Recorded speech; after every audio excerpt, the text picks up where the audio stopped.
nakuha ko ang iniwang saksi.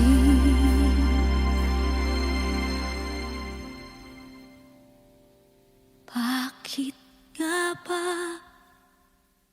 mahal kita kahit di pinapansin ang damdamin ko?